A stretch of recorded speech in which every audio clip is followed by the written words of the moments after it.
में फरिश्तों के साथ हजरत जिब्रील अलैहिस्सलाम भी जमीन पे नाजिल होते हैं। फीहा बिइज़्नि रब्बिहिम मिन कुल्लि अम्र, इस रात में नाजिल होते हैं बिइज़्नि रब्बिहिम, अपने रब के हुक्म से, मिन कुल्लि अम्र, हर किस्म के मामले को लेकर। ये तर्जुमा तो हो चुका था ना कंप्लीट। हर किस्म के मामले को लेकर का मतलब यही है कि जितने भी अहम अहम मामलात होते हैं वो फरिश्तों के सुपुर्द किए जाते हैं। किसकी रूह आपने लेनी है, किसकी रूह नहीं लेनी, किसको किसके कारोबार में बरकत होगी, असल तकदीर का इल्म तो अल्लाह के पास है, उसमें तो कभी तब्दीली नहीं हो सकती, वो फरिश्तों के हवाले कर दिया जाता है। एक साल की जैसे होता है ना बजट, तो हमारा बजट एक साल के लिए बनता है। अल्लाह को तो मालूम होता है कि क्या बनेगा, लेकिन इंसानों को मालूम नहीं होता है। जब हुकूमत बनाती है तो हुकूमत को भी मालूम हो जाता है, तो फरिश्तों को भी पहले कुछ पता नहीं होता, फिर अल्लाह ताला फरिश्तों को बता देते हैं। तो ये सारे काम उस रात में होते हैं। तो इससे ये भी पता चलता है कि किसी मुकद्दस शख्सियत का किसी मकाम पे जाना, स्टे करना, ये उन मकाम वालों के लिए बरकत का जरिया और सबब है। ये पता चलता है कि नहीं पता चलता? तभी अल्लाह इस रात की फजीलत बता रहे हैं कि इंसानों पर अल्लाह की रहमत के जिब्रील को जमीन पे भेजते हैं और मुकद्दस फरिश्ते भी आते हैं जमीन पर। तो अगर अल्लाह ये ना बताते तो क्या हो जाता? भाई रात इबादत की है, 1000 महीनों की इबादत से ज्यादा सवाब मिलेगा, काफी है ना। लेकिन अल्लाह बता रहे हैं बड़ी बड़ी शख्सियात जमीन पे उतरती है, तो इससे जमीन में और बरकतें आती हैं, और बरकतें आती हैं। तो इससे पता चलता है कि अगर कोई बड़ी शख्सियत किसी इलाके में रहती है, किसी मकान में स्टे करती है, क़याम करती है, कहीं रह, तो ये उन लोगों के लिए, अहले महल्ला के लिए बरकत का जरिया है। बड़ी बड़ी शख्सियतें, बुजुर्ग शख्सियतें सिर्फ फरिश्तों में नहीं होती बल्कि इंसानों में भी होती हैं। तो इसलिए अगर किसी इलाके में कोई बुजुर्ग रहते हैं तो उस इलाके को अपना मस्कन बनाना चाहिए कि मैं भी यहीं रहूंगा। और किसी इलाके में अगर फनकार, अदाकार, गवैया, डांसर रहता है तो उस इलाके को छोड़ के दूसरे इलाके में शिफ्ट हो जाना चाहिए कि मैं गुलकारों के और गवैयों के, जालिमों के इलाके में बोलने क्या हो रहा है।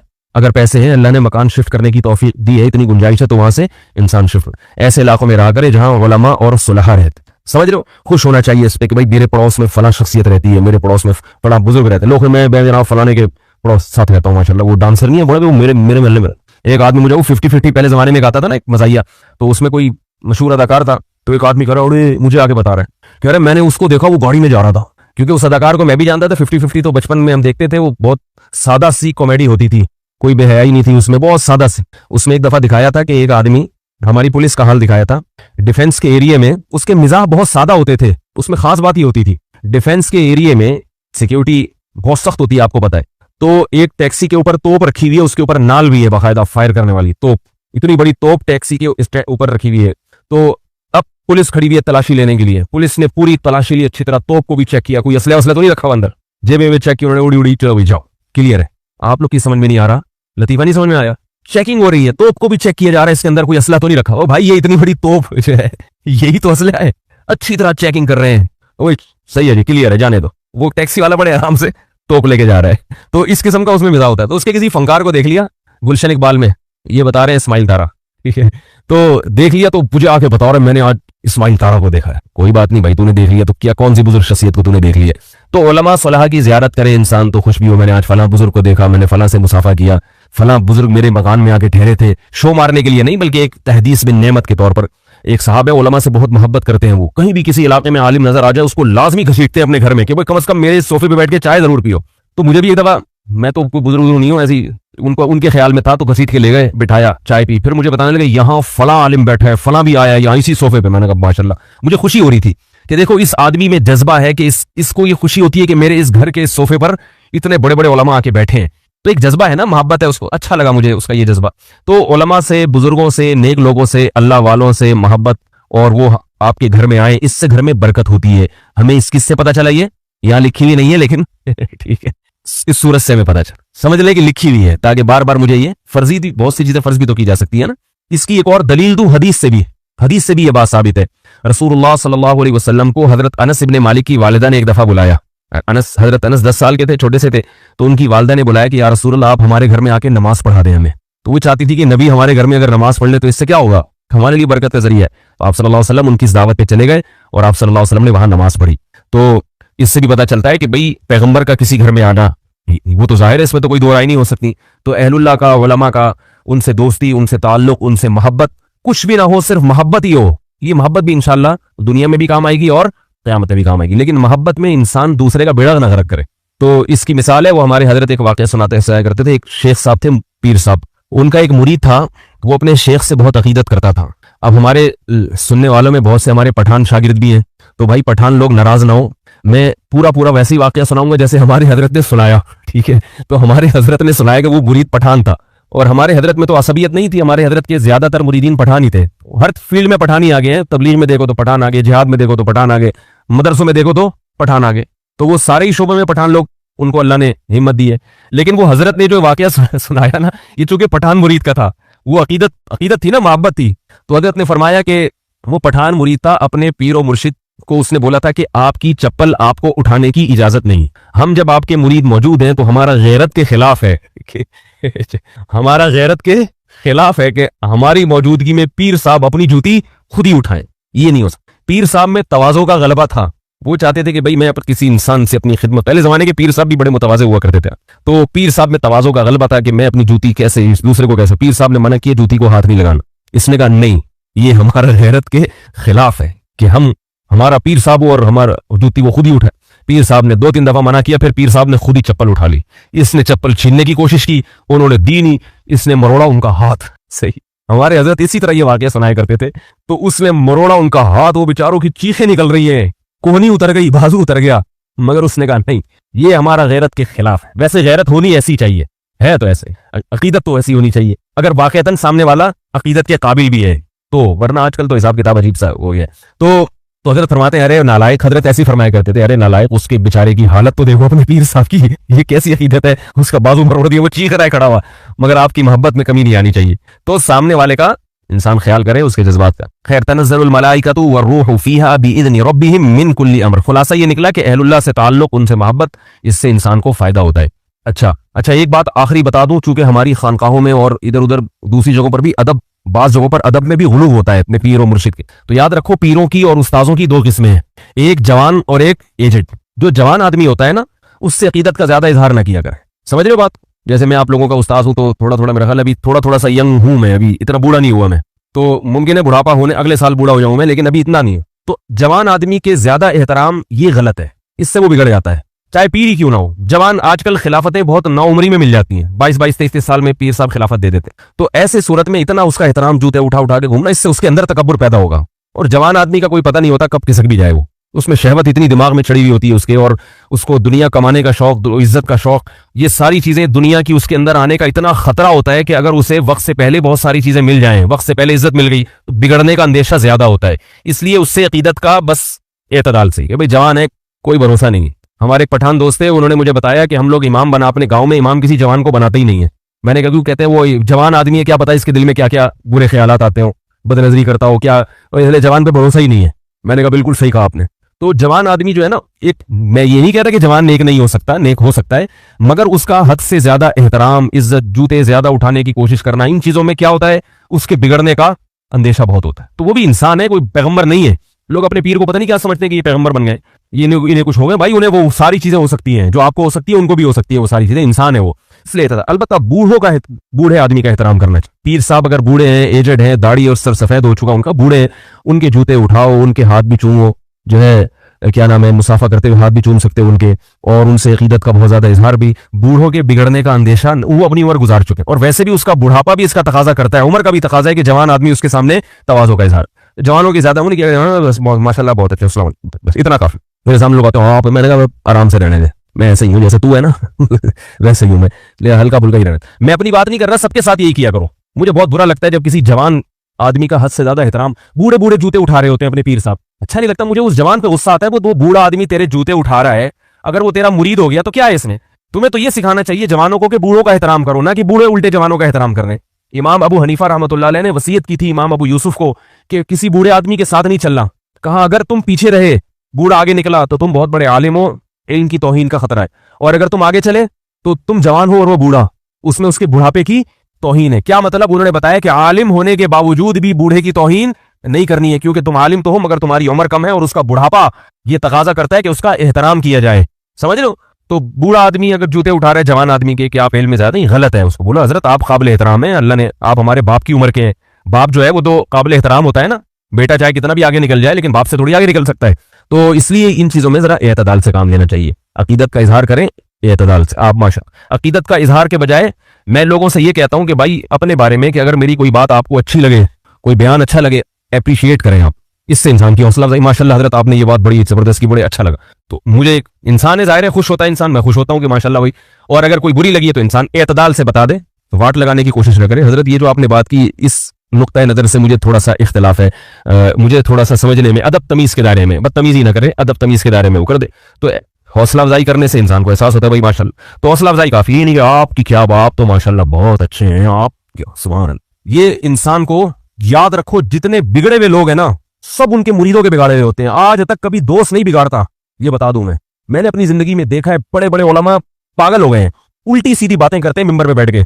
क्यों करते हैं ऐसी ऐसी? आदमी हैरान होता है, इनको अल्लाह ने इतना इल्म दिया, इतना तकवा दिया, मगर ये सठियाए हुए क्यों हैं? ऐसी हमकाना बातें क्यों कर रहे हैं? पता चलता है ये सारे मुरीदों की वजह से। मुरीद मक्खन लगा लगा के ना, हजरत आप तो माशाल्लाह आज आपने सीरत पे तकरीर की, हालांकि वो पूरी सीरत पे अव्वल था आखिर तकरीर झूठ का पलंदा होती है, वो एक भी सही हदीस पेश नहीं की होती, इधर उधर के वाकयात। लेकिन मुरीद जब हाथ चूमते हैं और हजरत आपने माशाल्लाह आपकी क्या बात, आप वो कहते हैं और छोड़ो अगले बयान में ना, जितनी छोड़ी है इससे डबल छोड़ू बनो। और अगर कोई ढंग का आदमी बैठो बोले हजरत ये जो आपने हदीसें पेश की है कोई ऑथेंटिक है, कहां से पढ़ी आप?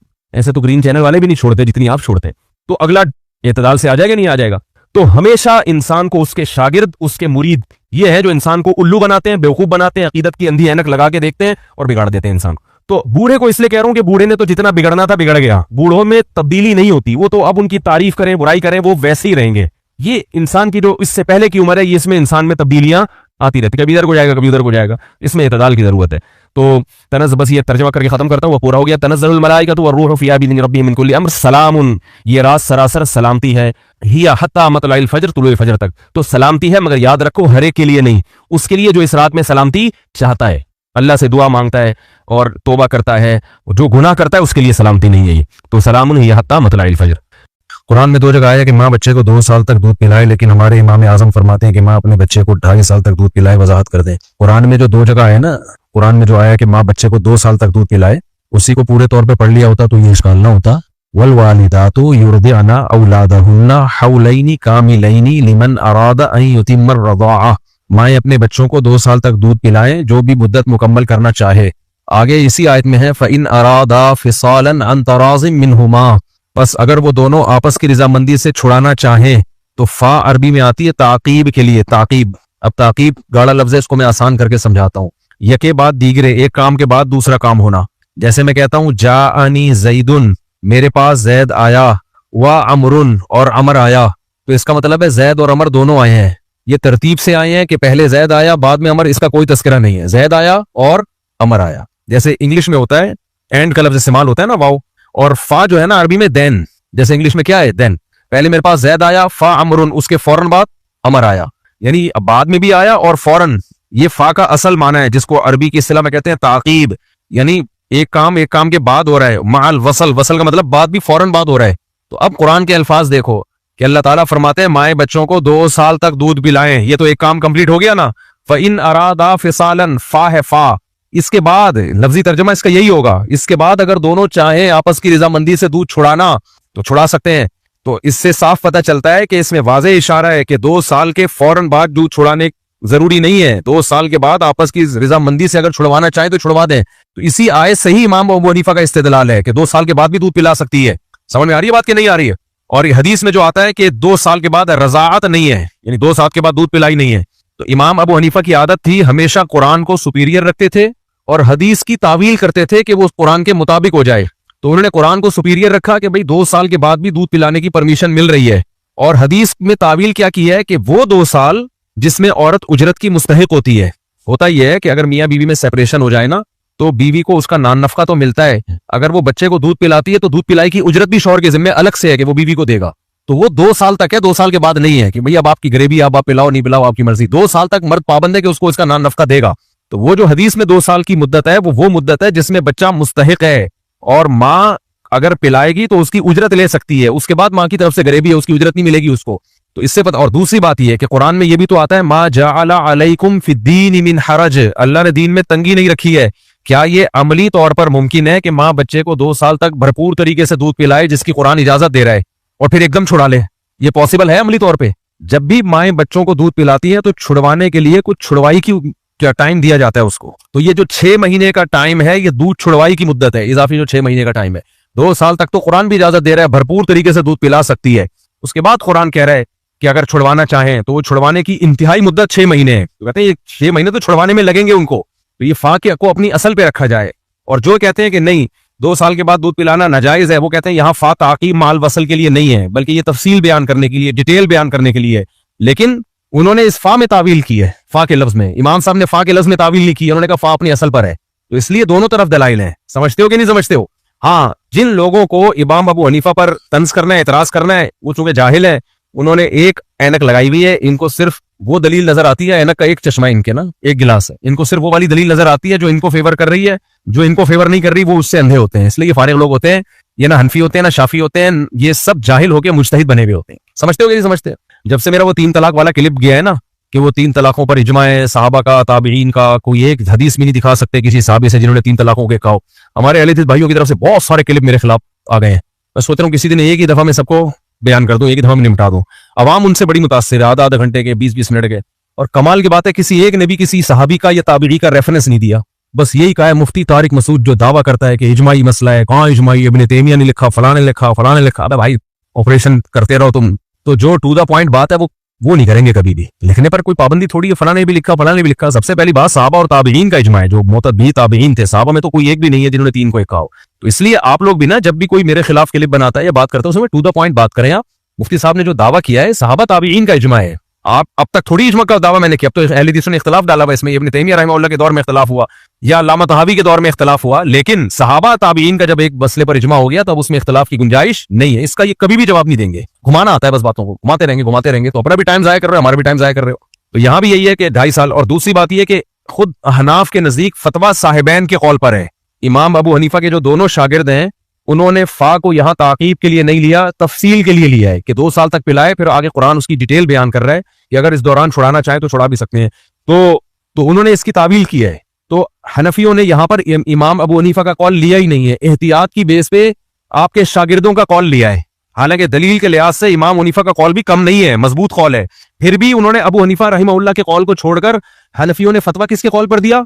उनके शागिर्दों के कौल पे। क्यों? इसलिए कि उसमें एहतियात ज्यादा है। 2 साल भी बहुत होते हैं, 1.5 साल के बाद छुड़ाना शुरू कर दो। इससे पता चलता है कि हनफियों में अंधी तकलीद भी नहीं है। समझ रहे हो कि नहीं समझ रहे? तो तकलीद असल में इन लोगों में पाई जाती है। इनके मस्जिद के मौलवी ने जो कह दिया या कारी खलील ने जो कह दिया, वो पत्थर पे लकीर बन गया, उसको हिलना नहीं है वहां से। बस जो हमारे हजरत ने कह दिया वो कुरान और सुन्नत है। आइम्मा मुज्तहिदीन क्या कह रहे हैं, ना ना ना ना, बस वही है। तो अंधी तकलीद इनके यहाँ है मेरे भाई, हमारे यहाँ इल्म है। इल्म समझते हो? इल्म की बेस पर इत्तिबा की जाती है मुज्तहिदीन की। एक हदीस सालिम कहते हैं नबी सल्लल्लाहु अलैहि वसल्लम ने अपनी 22 साल जिंदगी में एक दफा भी एक रकत में भी रफुल दैन के बगैर नहीं पढ़ी। आपको रफुल दैन नहीं करने तो नमाज भी ना पढ़ो। दावे करने पर गवर्नमेंट की तरफ से कोई पाबंदी नहीं है। अब्दुल्लाह इब्न मसूद फरमाते हैं, तिरमिजी की हदीस है, अलबानी ने सही करार दिया उसको, जो अहले हदीस के सलफी आलिम है, कि अला उसल्ली बिकुम सलाता रसूलिल्लाह, क्या मैं तुम्हें ऐसे नमाज पढ़ के ना बताऊं जैसे नबी ने पढ़ी है। फिर आपने सिर्फ तकबीर तहरीमा के वक्त रफुल दैन किया है, इसके अलावा नहीं किया, और बताया कि ऐसे नबी ने नमाज पढ़ी है। इमाम तिरमिजी ने भी इस हदीस को हसन सही कहा है। एक नुस्खे में हसन का है, एक में हसन सही का है। और अरब के बड़े बड़े मुहक्किकीन ने इस हदीस को सही करार दिया है, जिनमें नासिरुद्दीन अलबानी रहमहुल्लाह भी हैं। हाँ, हमारे बाज अहले हदीस लोगों को धोखा हुआ है। इंजीनियर अली मिर्जा ने को भी यहाँ से धोखा हुआ था, क्योंकि वो इंजीनियर अली मिर्जा बेचारे को अरबी तो आती नहीं है। हाफिज जुबैर अली ज़ई ने लिख दिया या किसी अहले हदीस आलिम ने लिख दिया कि अब्दुल्लाह इब्ने मुबारक ने इस हदीस को ज़ईफ कहा है, तो उसने भी आगे मक्खी पे मक्खी बिठाना नहीं होता, कह दिया तहकीक की है कि इस हदीस को इब्ने मुबारक ने ज़ईफ कहा है। हालांकि अब्दुल्लाह इब्ने मुबारक ने इस वाली को ज़ईफ नहीं कहा, इससे पहली वाली हदीस को ज़ईफ कहा है, वो भी इब्ने मसूद से मरवी है। इन बेचारों को ये तक नहीं पता चलता कि किस हदीस के बारे में वो बात कर रहे हैं, इतनी तो अरबी आती नहीं है। इसलिए मेरे भाई ये मुहक्किक जो आजकल मार्केट में आ रहे हैं, इनसे जितना दूर रहेंगे उतना अपने ईमान को, अपने अमाल को बचा के रखेंगे। और इमाम तिरमिजी ने खुद आगे लिखा, इमाम तिरमिजी इमाम बुखारी के शागिर्द हैं, वो लिखते हैं कि जब रफुल यदैन करने की बारी आती है, हदीस पेश की है, तो कहते हैं वो भी यकूलु बाज़ु अहलिल इल्म मिन अस्हाबिन नबी, यही बाज अस्हाब इल्म सहाबा का मजहब है रफुल यदैन से नमाज पढ़ना। लेकिन जब रफुल यदैन ना करने की बारी आई, जब रफुल यदैन ना करने की बात हदीस जिक्र की ना अब्दुल्लाह बिन मसूद वाली, तो उसमें इमाम तिरमिजी कहते हैं वबिही यकूलु गैरु वाहिदिन मिन अहलिल इल्म मिन अस्हाबिन नबी सल्लल्लाहु अलैहि वसल्लम, यही अस्हाब इल्म सहाबा में बहुत सारे अस्हाब का मजहब है। समझता है कि नहीं समझता? तो बहुत सारे सहाबा वो नमाज पढ़ रहे हैं जो नबी ने कभी भी नहीं पढ़ी। इसलिए मेरे भाई ये मंजन है, मंजन समझ रहे हो, मंजन है। 1000 साल से ज्यादा, 800 साल तो कन्फर्म है फिक़ह हनफी ने दुनिया पे हुकूमत की है। यानी मुसलमानों की खिलाफत और दुनिया पे जो कानून नाफिज हुआ है इस्लाम, वो फिक़ह हनफी की शक्ल में नाफिज हुआ है।